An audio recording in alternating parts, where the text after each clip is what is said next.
Tanyanya istrinya, ma fa'ala ibni, bagaimana anak kita? Wahia ummu sabi, Ummu Sulaim, ibu si anak tadi. Apa kata Ummu Sulaim? Huwa askanu makana, anak kita lebih tenang dari sebelumnya. Apa maksud lebih tenang? Meninggal. Tak dibilangnya waktu suaminya itu pulang dengan berurai air mata, anak kita meninggal, enggak, tenang dia, bisa ditahan. Gimana anak kita Ummu Sulaim? Askanu makana, anak kita lebih tenang daripada sebelumnya. Ini Ummu Sulaim. Kalau Ummu Sulaim di Jalan Kamboja, mudah-mudahan semua ibu-ibu baik yang hadir maupun yang mengikuti melalui streaming subuh ini bisa sesabar Ummu Sulaim. Istri-istri kalian nanti macam Ummu Sulaim insyaallah. Jangan baru selangkah kalian pergi, kau agak angek badan anak kau. Cemana kalian mau mencari nafkah? Cemana mau pergi jauh? Kalau belum apa-apa udah dibilangnya anaknya panas, ini agak demam, ini sakit kepala, ini. Bisa dia menahan berita itu. Bisa dia tak mencakar-cakar wajah, menarik-narik rambut. Anak kita belum lagi sampai ke pintu rumah, anak kita meninggal, bang. Ini kalau ada model begini di BCL, bini celako. Bisa dia tenang menahan emosi, air matanya tak mengalir. Apa kata dia menjawab? Askanu makana, anak kita itu sekarang lebih tenang daripada hari-hari sebelumnya. Faqarrabat lahul asya, dibawakannya makan malam. Isya, solat malam. Asya, makan malam. Asya, makan malam. Isya, solat waktu malam. Dibawakannya asya, kalau bahasa kampung awak dinner. Kalau pagi futur pakai to, breakfast. Kalau makan siang ghadha, lunch. Jadi bahasa Inggris sama bahasa Arab sama. Pagi futur, ghadha, asya, dinner, breakfast, lunch, dinner. Dalam bahasa Indonesia makan pagi, makan siang, makan malam. Taqarrabat lahul asya. Anak kita lebih tenang dari sebelumnya, bang. Disiapkannya makanan. Fata'asya, suaminya tadi pun makan. Setelah makan, summa asaba minha. Mohon maaf, asaba minha, mereka berhubungan seperti biasanya. Tak ada perubahan sedikit pun. Falamma faragha, udah selesai, udah habis makan, udah habis mandi, udah habis berhubungan, udah habis selesai, qalat, barulah dia berkata. Apa kata dia? Waru as-sabiyya, waru as-sabiyya. Anak kita itu sudah dikebumikan, bang. Falamma asbaha, waktu paginya, Abu Talhata ata Rasulullah sallallahu alaihi wasallam fa akhbarahu. Datanglah Abu Talhah mengadu kepada Nabi Muhammad sallallahu alaihi wasallam. Begini ya Rasulullah. Faqala, Nabi berkata, A'arastumul laila? A'arastumul laila? Apakah malam tadi kalian ada berhubungan? Kata Nabi. Qala na'am. Kata Abu Talhah, iya ya Rasulullah. Qala, apa kata Nabi? Allahumma barik lahuma, ya Allah berikanlah berkah kepada mereka berdua. Siapa mereka berdua? Abu Talhah dan Ummu Sulaim. Ya Allah berikanlah berkah kepada mereka berdua. Fawaladat ghulaman, maka ditakdirkan Allah Ummu Sulaim melahirkan anak laki-laki. Barokah doa Nabi tadi, diganti anak yang meninggal sakit itu dengan anak yang baru lahir. Qala li Abu Talhah, lalu kemudian faqala li Abu Talhah, kata periwayat hadis Anas bin Malik, ihmilhu hatta ta'tiya bihin nabi, tolong bawakan anak kecil setelah sekian bulan lahir anak tadi, tolong bawakan anak kecil. Wa ba'atsa ma'ahu bitamaratin, dibawakanlah anak kecil tadi dengan tamaratin, beberapa buah tamar. Buah apa tuh? Buah kurma. Faqala ama'ahu syai'un, apakah kau ada membawa sesuatu? Naam. Apa yang kau bawa? Tamaratin, ada bawa beberapa tamar. Fa akhazahan nabi, diambil nabi buah kurma tamar tu, famadaghaha, dikunyahnya. Ambil kurma tu, akunyah-kunyah. Setelah dikunyah, akhadhaha min fihi, lalu diambilnya kunyahan itu dari mulutnya. Faja'alaha fi famis sabi, diambil kunyahan mulut tadi, dimasukkan ke mulut bayi tadi, bayi Abdullah yang dilahirkan Ummu Sulaim, ganti anaknya yang meninggal tu. Summa hannakahu, lalu kemudian ditahniknya, dimasukkan ke mulut anak itu di ujung jari. Kalau mulut anak itu kecil pakai kelingking, masukkan ke mulut anak itu, digosokkan ke langit-langitnya. Wasammahu Abdallah, anak yang baru lahir itu dikasihnya nama Abdullah, hamba Allah. Hadis ini muttafaqun alaih, disepakati atasnya. Ada dalam Sahih Al-Bukhari, ada dalam Sahih Muslim. Apa pelajaran dari hadis ini? Pelajaran dari hadis ini bahwa perempuan bisa menahan emosi. Yang paling tak bisa menahan emosi itu laki-laki apa perempuan? Perempuan. Tak terkendali emosi. Kalau senang dia sangat senang, kalau susah dia sangat susah. Makanya perempuan dilarang untuk mengiring jenazah ke kubur. Kenapa dilarang perempuan mengiring jenazah ke kubur? Karena emosinya menyimpan, memorinya menyimpan. Kalau sampai dia mengiring ke kubur, ditengoknya liang lahat itu tersimpan di kepalanya. Beda sama laki-laki, dia simpan juga, cuma tak lama kali. Kalau perempuan daya save-nya itu lama. Makanya banyak kalau dia sudah ke kubur dia murung. Makanya dalam hadis la'anallahu zawaratil kubur, Allah melaknat perempuan yang suka ziarah kubur. Maksud suka ziarah kubur itu, anak meninggal, pagi ziarah, siang ziarah, sore ziarah, malam ziarah, akhirnya dia murung terus. Adapun perempuan yang hobi shopping memang sering-sering bawa ziarah. Kalau kalian punya istri, hobinya ke mall, lemari penuh dengan tas baju, itu sering-sering bawa ziarah. Ziarah pagi, ziarah siang, ziarah sore, ziarah malam. Supaya apa? Alhaakumut takasur hatta zurtumul maqabir. Kamu disibukkan dengan takasur. Selop saya lebih banyak, gelang saya lebih banyak, tas saya lebih banyak, baju saya lebih banyak.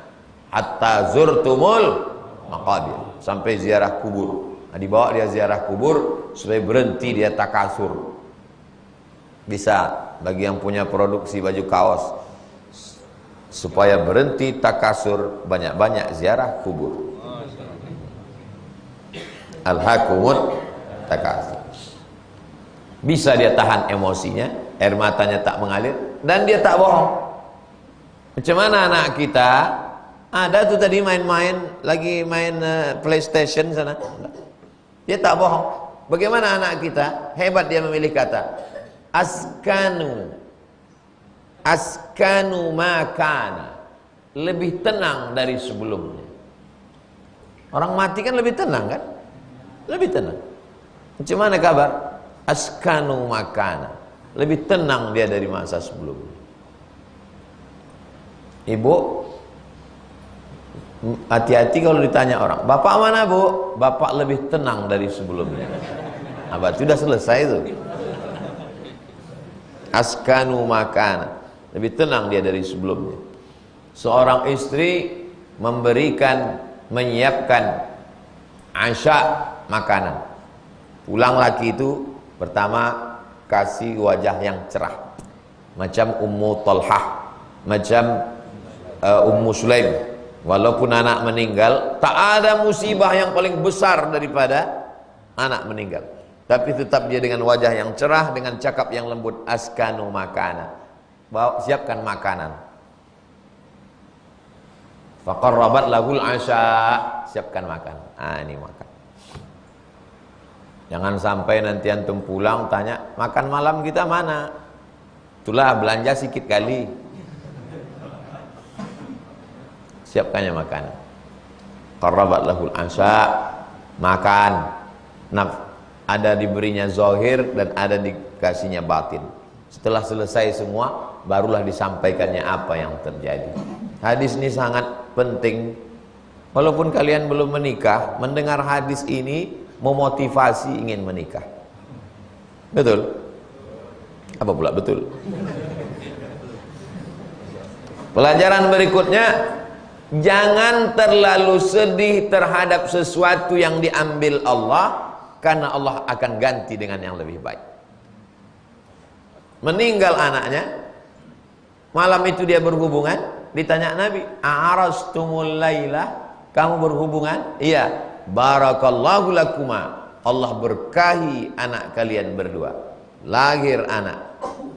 Kalau ada nikmat Allah dalam badan kalian yang dicabutnya, jangan berduka, karena yang digantinya lebih banyak dan lebih indah. Cuman masalahnya manusia ini, yang selalu diingatnya bukan yang pengganti itu, bukan nikmat yang diganti itu. Yang selalu diingatnya nikmat yang hilang, sehingga kurang syukurnya. Itulah mengapa kita ini tak bersyukur. Terlalu banyak menghabiskan energi mengingat nikmat yang hilang daripada nikmat yang datang. Itu pun bisa juga untuk status. Jangan habiskan energi untuk mengingat nikmat yang hilang sehingga tidak mensyukuri nikmat yang datang.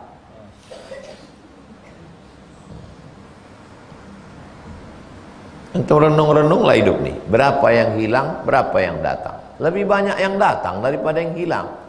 Maka kita ini mesti banyak merenung sejenak. Dari perenungan itulah datang syukur. Kenapa orang tak bersyukur? Tak sempat merenung. Kenapa tak sempat merenung? Banyak kali grup WhatsApp. Tak sempat otak ini diajak berenung berpikir. Sibuk Instagram, sibuk Facebook, sibuk. Ini tak sempat merenung. Alhamdulillah Pak Ustaz, saya bangun jam 2 malam mau merenung. Pun tak bisa juga. Kenapa? Qatar. Tak bisa merenung. Jadi jangan tunggu tengah malam kalau mau merenung. Kalau kita mau merenung, di tengah jalan pun bisa merenung. Di lampu merah pun bisa merenung. Sampai lampu merah simpang Arengka itu temenung kita menengok orang. Ya Allah, bisa pula orang ini gantian. Pas pagi lakinya butuh, pas siang bininya butuh. Bisa pula orang ini ganti-ganti. Mudah-mudahan kalian anak-anak muda kaya. Setelah kaya nanti kalian bangun satu rusunawa 1000 kamar. Setiap hari Ahad pagi kalian bawa truk, kalian razia semua lampu merah. Anak fang, orang yang badannya macam besi itu, yang butuh ganti-gantian, kalian nangkut, kalian tangkap itu semua, bawa ke rusunawa kalian. Betul? YTWU belum bisa lagi sampai sekarang. YTWU cuman baru bisa bagi beras, tapi nanti kalau duitnya banyak kita adakan razia itu. Tangkap lampu merah biar bersih semua. Sindikat ini, sindikat. Ada koordinatornya. Kalau kalian mau buat video pendek, bagi yang rajin buat konten, bagus tuh. Pagi kalian rekam. Siapa yang ngantar, siapa yang sore nanti tengok siapa yang jemput. Buat satu liputan berita. Konten kalian khusus itu aja. Nama kontennya Lampu Merah Channel.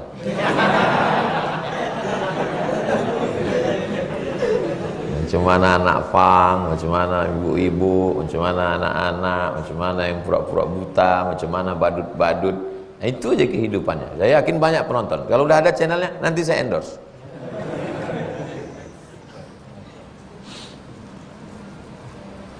Pelajaran berikutnya, anak yang baru lahir itu dikasih kurma. Caranya dikunyah dulu. Setelah hancur kunyah, hancur, baru kemudian diambil dari mulut, kasihkan ke anak. Kalau kalian merokok, gosok gigi dulu.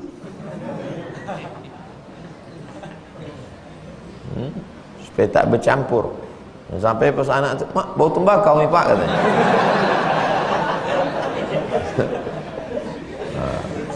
Itu untuk mengambil barokah. Oke, kalau mengambil barokah, Ustaz Somad, tolonglah tahnik anak saya nih, namanya pakai hak tahnik. Hannaka yuhanniku tahnik, bukan teknik. Teknik itu fakultas.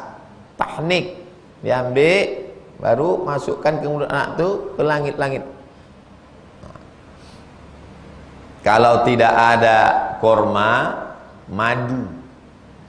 Diambil madu, colekkan. Gunanya untuk apa? Dulu kita, nenek moyang kita tidak terlalu kritis. Kalau ditanya emak ayah kita, atuk kita, kenapa dikasih begitu? Udah begitu dari dulu. Usah tanya-tanya, dimasuk neraka. Ditelitilah oleh Ain Shams University, Universitas Ain Shams Kairo. Ternyata bayi itu ketika dia keluar ke dunia ini, fisiknya tak siap. Tempat yang paling nyaman di dunia ini namanya rahim. Rahim tempat paling nyaman. Ibu-ibu yang ada, emak-emak yang ada suku Eskimo, di mana itu? Di kutub utara, tak ada matahari, membeku. Tapi tak ada bayi itu yang keluar jadi es batu, tak ada. Padahal dingin. Bisa bayi itu hangat di dalam. Ibu-ibu, emak-emak yang hamil di Afrika Utara 50 derajat Celcius, tak ada bayi itu yang keluar kepanasan, tak ada. Tapi begitu keluar dia di dunia, dia mengalami cuaca yang ekstrim. Ada bayi yang kedinginan, ada bayi yang kedinginan sampai dimasukkan ke dalam kotak kaca, apa namanya? Inkubator. Masukkan ke inkubator, ditengok berapa derajat Celcius. Setelah habis itu perawat itu pun sibuk main handphone. Pas ditengok, masak budak itu.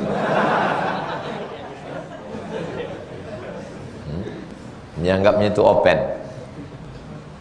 Ada pula temuan baru, anak-anak yang baru lahir itu tidak dimasukkan ke dalam inkubator, dibalut pakai plastik kresek.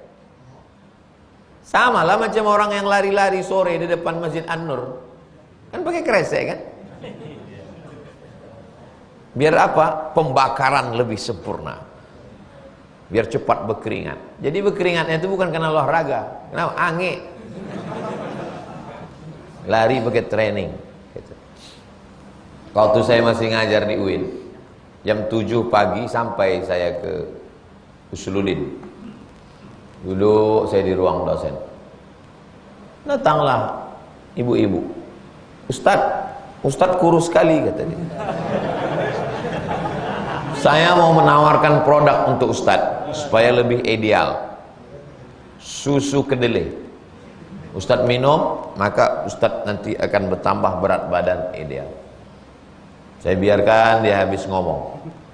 Udah habis bahan dia, baru saya tanya, Ibu pernah ke halaman Masjid Agung An-Nur? Iya. Ramai-ramai orang tuh lari-lari sore-sore, perlu berkeringat, pakai baju kresek. Iya. Mau apa orang tuh lari? Mau kurus Pak Ustaz? Aku udah kurus. Artis-artis sampai diet ekstrim, tak makan-makan, sampai sedot lemak, mau apa mereka? Mau kurus. Aku tanpa begitu aku udah kurus. Diciptakan Allah badanku ini kurus biar ringan aku melangkah ke sana kemari. Terdiam dia. Bagi dia, tengoknya tak bisa nih katanya.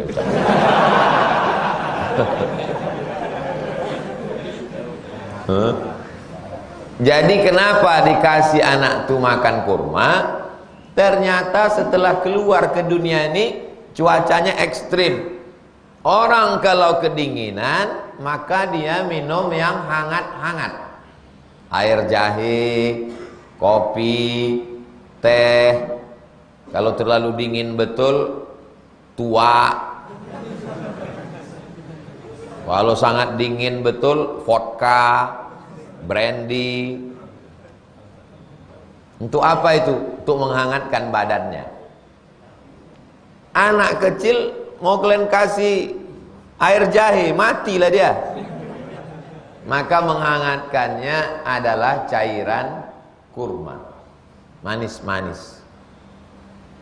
Itu penelitian Fakultas Kedokteran Universitas Ain Syams. Maghrib jam berapa sekarang? Hah? 13? 6.13. Nanti kita sampai 6.13. Habis itu sholat sunat isyraq, baru kita jawab pertanyaan.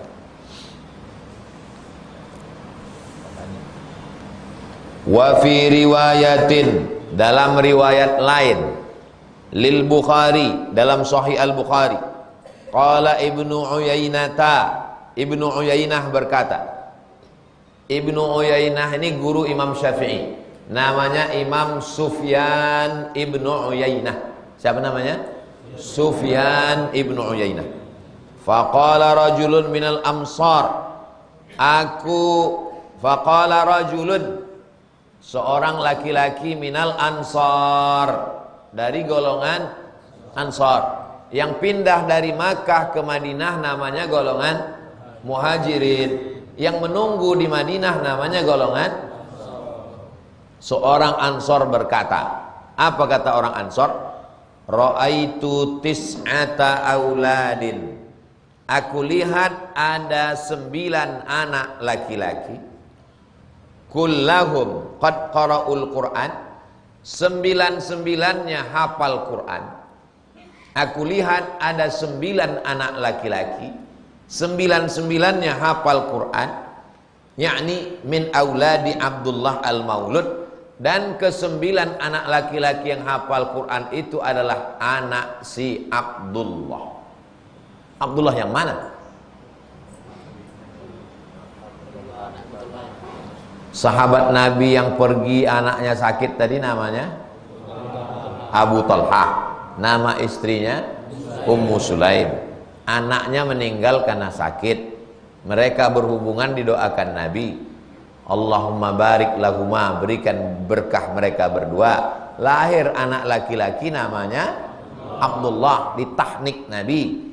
Abdullah ini punya anak 9 laki-laki, 9-9-nya penghafal Quran.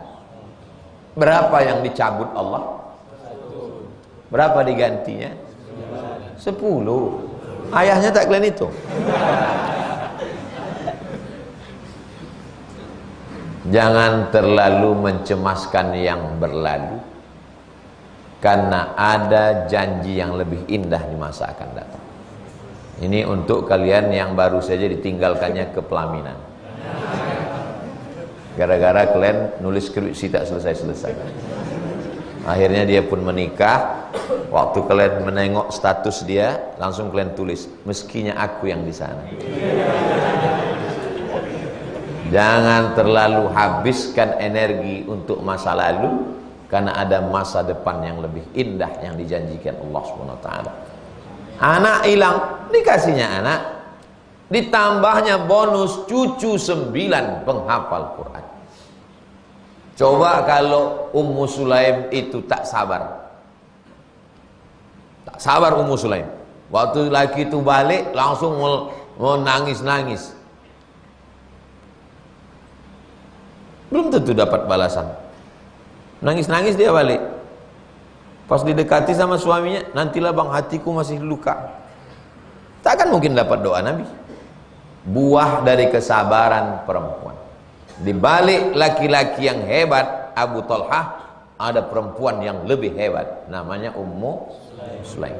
Makanya seorang laki-laki Ketika dia mau menikah, yang dicarinya itu bukan pendamping dia, yang dicarinya adalah ibu untuk anak-anak. Jadi antum nanti jangan ngomong ke dia, sudikah engkau mendampingi aku sampai malaikat maut datang? Bukan. Siapkah engkau menjadi ibu untuk anak-anakku yang akan menjadi penghafal Quran 9 orang? Oh, jadi 9 anak kita, Bang. Maksudnya cucu-cucu ke depan.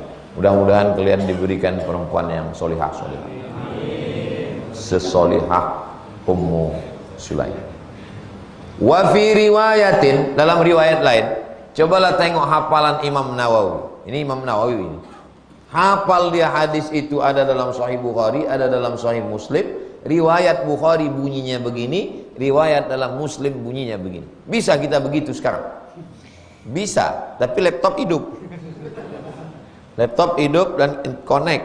Buka Muslim. Oh begini, buka Bukhari. Tidak. Imam Nawawi itu di sini semua. Imam An-Nawawi. Imam An-Nawawi tidak menikah sampai meninggal. Tapi jangan kalian ikut. Zaman Imam Nawawi, perempuan itu tertutup semua badannya. Yang nampak cuman biji matanya. Zaman sekarang perempuan biji matanya tertutup, yang lain terbuka. Nah, jadi jangan kalau ditanya, kau kenapa tak nikah? Imam Nawawi yang menulis Riyadhus Shalihin itu tak bisa. Imam Nawawi ini luar biasa hidupnya. Orangnya sangat zuhud dan wara'. Selama dia tinggal di Damaskus, tidak pernah makan buah-buahan. Jadi kalau ada buah-buahan, buah semangka, buah mangga di kota Damaskus, tak dia makan. Pas ditanya, kenapa Tuan Imam Nawawi tak memakan ini? Karena tanam-tanaman ini banyak ditanam di tanah wakaf. Takut dia makan harta dari wakaf. Begitulah warak dan zuhudnya Imam Nawawi. Karena hati-hati terhadap makanan itulah maka terang hatinya. Orang kalau banyak makan haram, gelap hatinya. Lama-lama mukanya pun gelap. Mudah-mudahan kita diselamatkan dari makan haram. Wa fi riwayatin li Muslimin, dalam riwayat Sahih Muslim begini bunyinya.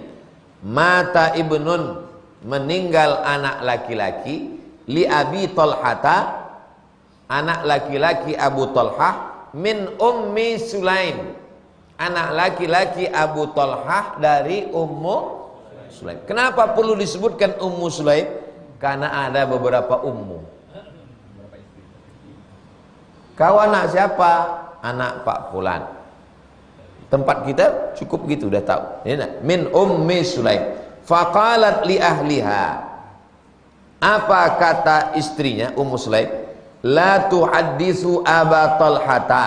Nanti kalau Abu Talhah balik, jangan kalian ceritakan anaknya meninggal. Nanti kalau lakiku pulang, kalian diam aja ya.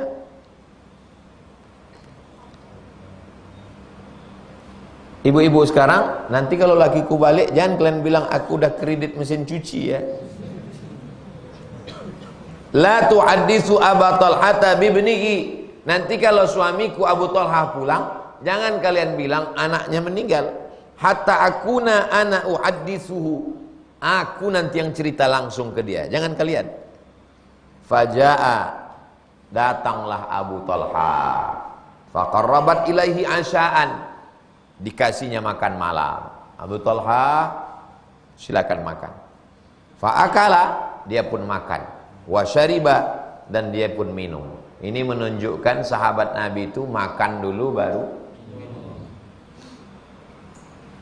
Summa tasanna'at lahu ahsana ma kanat tasanna'u qabla dhalik. Kemudian mereka melakukan hubungan seperti tak terjadi apa-apa, seperti tak ada musibah. Ahsan, lebih baik dari sebelumnya. Falamma an ra'at annahu qad syabi'a, setelah ditengoknya lakinya itu syabi'a, kenyang.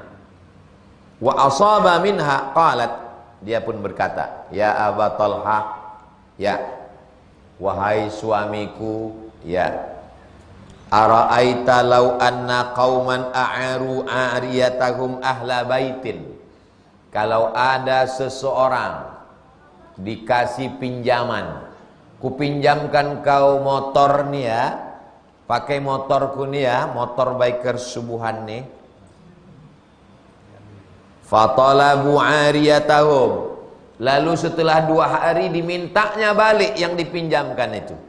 Motor biker subuhan ini ku ambil balik ya. Alahum an yamna'uhum. Apakah yang menerima pinjaman ini akan melarang barangnya diambil? Memang susah ngomong sama orang belum sarapan. Datang orang biker subuhan meminjamkan motor sama orang jalan Kamboja. Dia ngasih pinjaman karena jalan ini udah tak berlubang lagi. Kalau sebelumnya tak yakin dia, daripada hilang baut-bautnya ini kata dia. Setelah ditengoknya jalan ini bagus, dikasihnya. Kupinjamkan kalian orang jalan Kamboja motor kesayanganku ini ya, tapi nanti hari Ahad ku ambil. Pas diambilnya hari Ahad, kalian kasih atau kalian tahan? Kasih kan? Begitulah Ummu Sulaim mau menyadarkan suaminya. Wahai suamiku, iya sayang, seandainya ada orang meminjamkan sesuatu, iya, terus barang itu diambilnya lagi, iya, apakah yang menerima pinjaman ini melarang? Kata Abu Talha menjawab, la, tidak. Lalu apa kata dia? Fahtasib, kalau begitu sabarlah wahai Abu Talha. Kenapa? Anak kau sudah meninggal. Fahtasib ibnak, sabarlah. Ihtasib artinya harapkan balasannya hanya dari Allah. Ibnak, anakmu sudah meninggal. Lalu bagaimana respon Abu Talha? Faghadiba. Apa arti ghadiba? Marah dia. Apa kata dia? Taraktini hatta idza talaqtahtu. Kau biarkan aku dengan berita ini sampai aku talattahtu. Asal kata talattah artinya bernoda. Bernoda. Kan salah ini membiarkan anak meninggal sampai makan, minum. Kau biarkan aku sampai aku begini. Summa akhbartini bibni. Sudah begitu lama baru kau kasih tahu anakku meninggal. Fantalaqa hatta ata Rasulullah. Menghilangkan kemarahannya, dia pun pergi datang menjumpai Rasulullah sallallahu alaihi wasallam. Ini pelajaran, kalau antum emosi, maka carilah orang yang lebih tinggi. Di zaman itu yang paling tinggi adalah, jadi antum kalau sedang emosi, cari nenek mama, daunnya tempat benaung, akarnya tempat bersilah, batangnya tempat bersandar. Itu nenek mama yang pohon rindang. Sekarang banyak nenek mama tak bisa begitu karena dia bonsai. Tak bisa daunnya tempat bernaung, akarnya tempat bersilah, batangnya tempat bersandar. Ditinggikan seranting, didulukan selangkah. Nenek mama alim ulama cerdik pandai, tolong selesaikan masalah kami ini. Datang dia menghadapi Rasulullah, disampaikannya, ya Rasulullah, aku balik, istriku ini tak ada memberitahu, makan, minum, hubungan segala macam. Setelah itu baru dibilangnya anak meninggal. Apa kata Nabi? Barakallahu lakuma. Allah berikan berkah pada kalian berdua. Ini dalil bahwa barakallahu lakuma tidak hanya untuk pengantin lama. Barakallahu lakuma wa baraka alaikuma wa jama'a bainakuma fi khair. Barakallahu lakuma, Allah berikan berkah buat kalian berdua kalian, suaminya Abu Talha, istrinya Ummu Sulaim, fi lailatikuma, malam kalian diberkahi Allah. Qala fahamalat, maka Ummu Sulaim pun hamil. Wa kana Rasulullah fi safarin, waktu itu Nabi dalam musafir. Wahiyya ma'ahu, dalam musafir itu Ummu Sulaim ini ikut musafir bersama Rasulullah. Wa kana Rasulullah sallallahu alaihi wasallam idza atal madinata min safarin la yutruquha turuqan fadanau minal Madinah. Nabi sallallahu alaihi wasallam idza atal madinata min safarin la yutruqa turuqan. Dia tidak ada mampir, tak ada singgah-singgah. Kalau udah dekat, dia mau cepat sampai ke kota Madinah. Lalu kemudian sampai ke kota Madinah, fadarabahal makhadu. Lalu kemudian Ummu Sulaim mau melahirkan, fahtabasa 'alaiha Abu Talhah. Lalu kemudian Abu Talhah mengurus dia untuk Ummu Sulaim melahirkan anak. Wantalaqa Rasulullah sallallahu alaihi wasallam yaqulu Abu Talha, innaka la ta'lamu ya Rabbi annahu yu'jibuni an akhruja ma'a Rasulillah idza kharaja. Ya Allah, engkau tahu aku senang sekali ikut bersama Rasulullah. Kalau Nabi pergi aku suka jalan sama dia, kata Abu Talha. Tapi sekali ini aku tak bisa ikut Nabi karena istriku mau melahirkan. Wa adkhula ma'ahu idza dakhala. Aku suka masuk kota Madinah bersama Nabi dan aku suka keluar dari Madinah bersama Nabi. Tapi untuk sekali ini aku tak bisa karena istriku mau melahirkan. Wa qadih tabastu bima tara. Aku tertahan, tak bisa ikut. Kata Ummu Sulaim, ya Aba Talha, ma ajidul ladzi kuntu ajidu. Aku mau melahirkan ini sama macam anak-anak kita sebelumnya. Kenapa kau terlalu takut? Yang kurasakan sekarang sama macam anak yang sebelumnya. Intalik, pergilah. Jangan hiraukan aku. Pergilah. Luar biasa Ummu Sulaim. Anak meninggal bukan sekedar sabar, malah menyabarkan. Pas mau melahirkan, istrinya mau, kata dia, pergilah. Kau mau pergi sama Rasulullah, pergilah. Aku melahirkan ini insya Allah bisa selesai. Ini baru hamil sebulan, jangan pergi. Ilaha illallah. Hah? Gimana kalian mau pergi berdakwah? Gimana kalian mau pergi kerja? Dibawa ke rumah sakit, diperiksa, kata dokter, ini enggak hamil bu, cuman manja aja. Hamil besarnya, udah mau melahirkan anak. Apa kata dia? Apa kata Ummu Sulaim? Ma ajidul ladzi kuntu ajidu. Yang kurasakan sekarang sama aja macam yang dulu-dulu, kata dia. Intalik, pergilah kau bersama Rasulullah wahai Abu Talha. Fantalakna, kami pun pergi. Wa darabahal maqad. Akhirnya istri saya itu pun melahirkan. Hina qadima. Ketika Nabi dan Abu Talha pulang, ditakdirkan Allah akhirnya melahirkan. Fawaladat ghulaman, lahirlah seorang anak laki-laki. Faqalat li ummi, ibu saya berkata, ya Anas, wahai Anas, la yurdi'hu ahadun hatta taghdua bihi ala Rasulillah. Anas yang meriwayatkan hadis ini Anas bin Malik. Yang melahirkan anak ini Ummu Sulaim. Kata Ummu Sulaim kepada Anas, wahai, faqalat li ummi, ibuku berkata kepadaku. Yang berkata ini Anas. Anas mengatakan ibuku berkata kepadaku. Jadi apa hubungan Anas dengan Ummu Sulaim? Emak dia. Ummu Sulaim itu emak dia. Tapi nama suami Ummu Sulaim Abu Talha. Anas bin lain ayah. Ayahnya udah meninggal.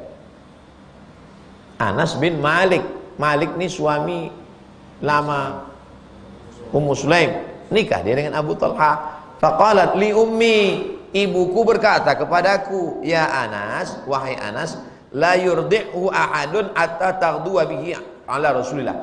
Adik kau yang baru lahir nih, adik seemak berarti kan? Lain ayah. Adik kau yang baru lahir nih, jangan dulu disusukan siapapun. Karena zaman itu waktu anak lahir disusukan kepada ibu susuan. Jangan dulu dikasih air susu sebelum dibawakan kepada Nabi Muhammad. Nanti sudah kau bawakan ke Nabi, dikasihnya itulah anjuran. Mana yang lebih dulu, menyusu atau tahnik? tahnik dulu baru mah. Orang sekarang enggak, anak itu udah kelas 1 SD, tolong tahnik Pak Ustaz. Awak mau menolak segan, masalah kunyahkannya. Kasih kunyah sedikit, mintanya pula satu lagi. Tidak salah, ini bukan masalah salah tak salah. Kalau sunnahnya begitu. Tapi kalaupun anak itu udah 6 bulan, untuk barokah tak apa-apa, mengambil barokah. La yurdi'u ahadun, sebelum dia disusukan. Jadi zaman dulu anak yang baru lahir tuh disusukan ada perempuan khusus menyusukan anak. Makanya Nabi itu pertama disusukan oleh Thuwaibah. Setelah itu Halimatus Sa'diyah. Zaman dulu disusukan ke ibu. Zaman sekarang anak-anak ini disusukan ke kobau, disusukan ke jawi, disusukan ke kambing. Anak saya ini Pak Ustadz mau lompat-lompat, rupanya susu kuda liar.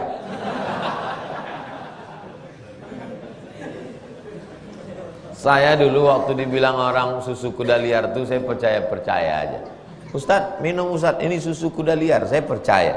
Setelah saya naik kuda baru saya berpikir, sedangkan kuda jinak pun kita takut, macam mana kalian memeras susu kuda liar? Kan mengada-ngada juga. Ya kan? Kan kadang manusia ini tak logis dia kalau udah kena iklan itu. Susu kuda liar. Sedang kuda jinak pun tak tanggup kalian menunggangnya. Konon lagi pula lah mau dapat susu kuda liar. Ayak-ayak wae. Falamma asbaha ihtamaltuhu.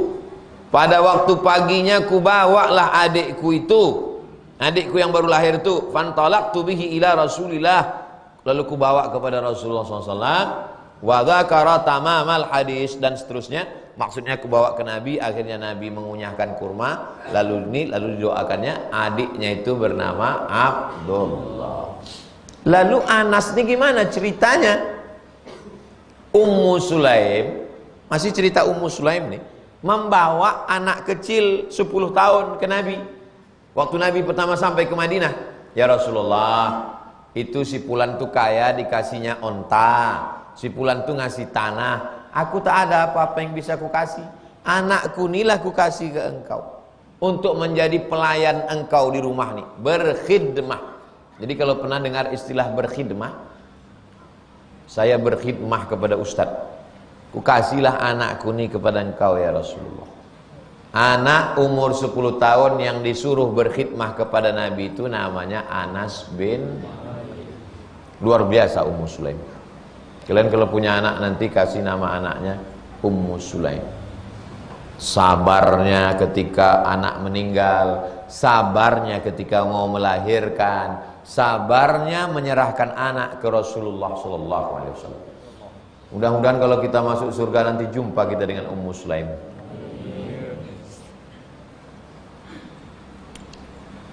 Itu hadis nomor 44. Panjang hadis. Saya tanya Ustaz Al-Nob, Ustaz Al-Nob sampai hadis mana kemarin? Ada yang paling panjang, itu untuk Ustaz nanti. Datang antum Jumat yang lalu, Rabu lalu. Kita lanjutkan hadis nomor 45. An Abi Hurairah, dari Abu Hurairah radhiyallahu anna Rasulullah SAW qala, Nabi bersabda, laisa syadidu bisur'ah, orang yang kuat itu bukan orang yang menang bergulat. Waktu itu orang yang paling kuat di Makkah itu adalah orang yang menang gulat. Ada pasar namanya pasar Ukaz. Di pasar Ukaz ini diadakan bergulat, dan pemenang juara bertahan setiap tahun Umar bin Khattab. Jadi perlu antum cari juara MMA, itu diajak masuk Islam, insya Allah lancar antum, lancar dakwah. Pemenang gulat, petinju, sumo, itu semuanya ikut dakwah. lancar dakwah. Itu metode dakwah tuh begitu. Siapa yang bikers tuh yang asal bangun mabuk, sampai semua orang takut. Itu perlu diajak. Cuman kadang masalahnya kalau dia tak mabuk, orang tak takut pula. Pas dia waras, orang tak takut. Berarti orang takut bukan karena bagusnya, karena gilanya itu. Laisa syadidu bisur'ah. Orang yang kuat itu bukan yang menang gulat. Lalu yang kuat itu siapa? Innamas syadidul ladzi yamliku nafsahu indal ghadab. Orang yang kuat adalah orang yang mampu mengendalikan hawa nafsunya ketika itulah muttafaqun alaih. Hadis ini disepakati atasnya. Secara bahasa muttafaqun alaih artinya disepakati atasnya. Tapi makna muttafaqun alaih, hadis ini ada dalam Sahih Bukhari, ada dalam Sahih Muslim. Kalau antum marah, jangan keluarkan kata-kata. Ingat tuh. Kalau marah jangan kata-kata. Karena kata-kata yang keluar saat marah, nanti pas marahnya hilang, kata-katanya antum sudah marah, keluar kata-kata. Pas marahnya hilang, kata-katanya tetap. Kata-katanya tak hilang dan sudah terekam di hati orang. Besok antum senyum. Orang tuh senyum juga, tapi hatinya hancur berkeping bagaikan kaca jatuh ke batu. Kalau galah patah bisa disambung. Kalau piring retak bisa direkat. Tapi kalau hati hancur, kemana obat akan dicari? Jadi kalau marah, jangan keluarkan kata-kata. Marah sama orang, pukulkan aja langsung ujungnya. Kata-kata. Karena kalau udah keluar kata-kata dari mulut antum, begitu besok, kalau saya marah, tak keluar kata-kata. Karena kalau udah keluar dia, itu tak sanggup lagi saya nengok muka orang. Kalau udah marah saya di satu masjid pengajian, itu tak datang saya lagi. Karena untuk jumpa menengok muka orang tak sedap lagi. Bukan dendam, ingat aja. Tak sedap. Kalau marah jangan bercakap, tahan. Ke istighfar, ke selawat.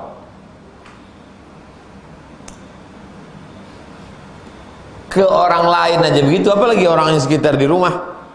Kalau udah sempat antum kasar ke orang, ke ayah, ke ibu, ke adik, ke kakak, apa masih sanggup antum menengok mukanya lagi? Kalau saya tak sanggup saya. Tak sanggup saya. Nah, jadi sebelum marah tuh, kalau saya dulu jadi dosen, bisa antum tanya ke mahasiswa-mahasiswa.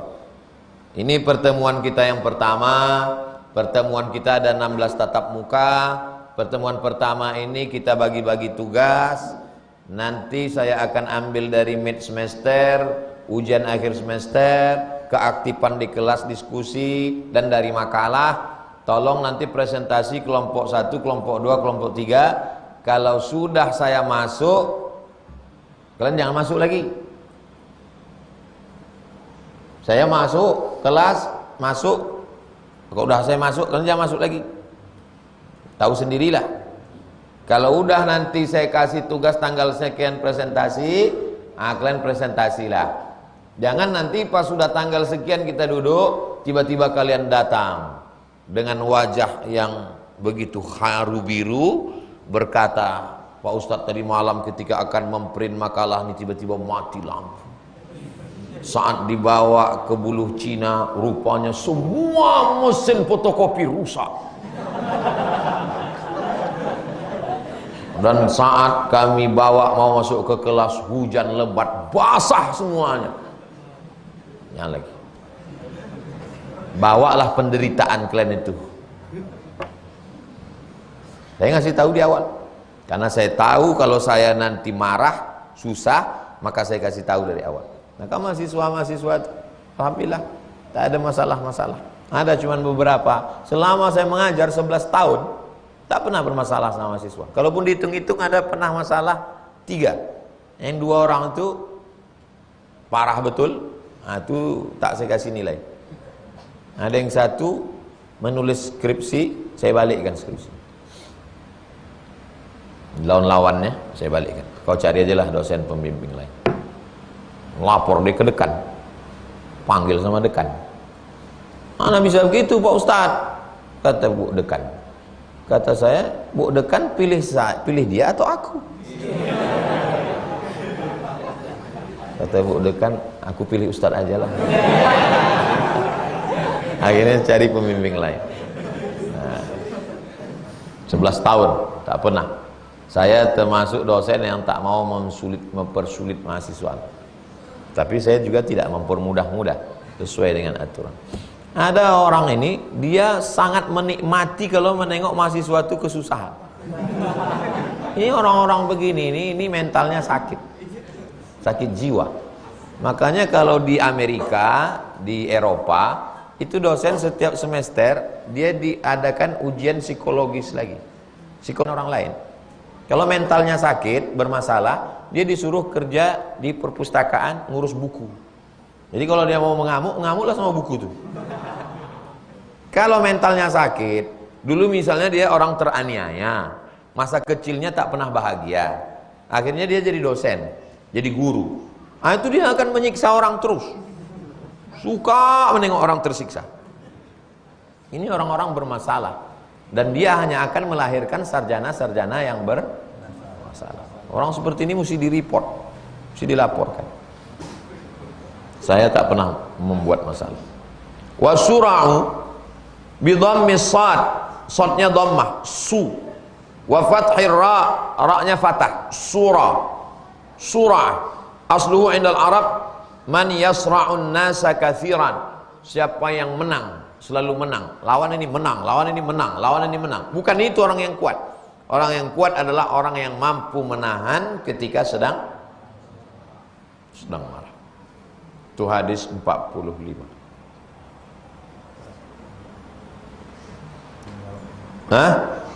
Hadis 46 dari Sulaiman bin Surat radhiyallahu an.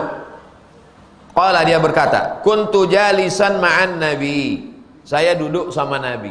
Oh, beruntungnya Sulaiman bin Surat.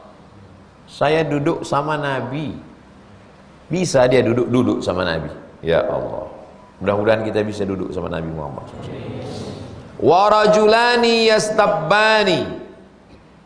Waktu kami sedang duduk-duduk sama Nabi, ada 2 orang sedang yastabbani. Dari kata sabbaya subbu, sedang mencaci maki. Telunjuknya apa bahasa Arabnya? Sabbaba. Dari kata sabbun, sumpah serapah, caci maki.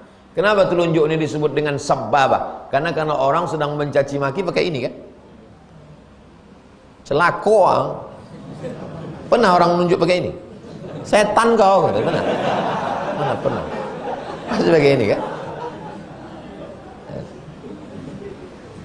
Maka disebut telunjuk ini sabbaba.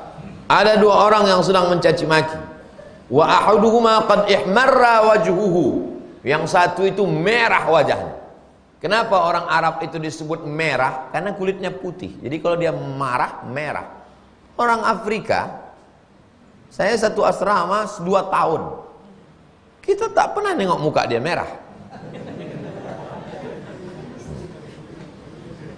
Ihmarra wajhuhu wantafakhat audajuhu. Intafakhat artinya terbuka. Audaj ada urat terbuka. Ini ungkapan.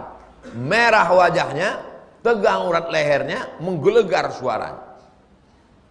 Faqala Rasulullah, Nabi berkata, Inni la a'lamu kalimatan. Aku ada satu kalimat.